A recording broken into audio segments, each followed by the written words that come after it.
আজকে একটি খুব সহজ পুডিংয়ের রেসিপি দেখাবো যেখানে উইদাউট ডিমে পুডিং হয়ে যাবে। সো তার জন্য 1 টেবিল চামচ কফি, 2 টেবিল চামচ চিনি এবং 1 টেবিল চামচ আগার আগার পাউডার নিতে হবে এবং এটাকে খুব ভালোভাবে মিক্স করবো। দেন হচ্ছে এখানে 1 কাপ পানি অ্যাড করব। পানিটা অ্যাড করে খুব ভালোভাবে মিক্স করে চুলার মধ্যে দিয়ে দিব।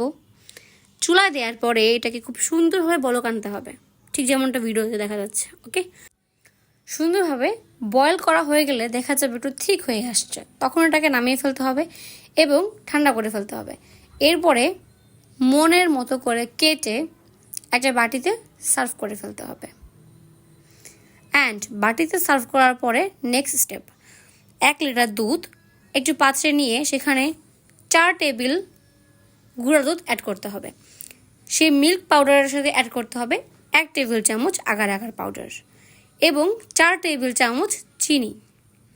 এরপর একটু ফ্লেভার আনার জন্য অ্যাড করতে হবে 1 টেবিল চামচ যে কোনো ব্র্যান্ডের কফি ইউজ করার পরে এটা খুব ভালোভাবে মিক্স করে ফেলতে হবে এবং মিক্স করার পরে ডেফিনেটলি চুলায় দিয়ে দিতে হবে।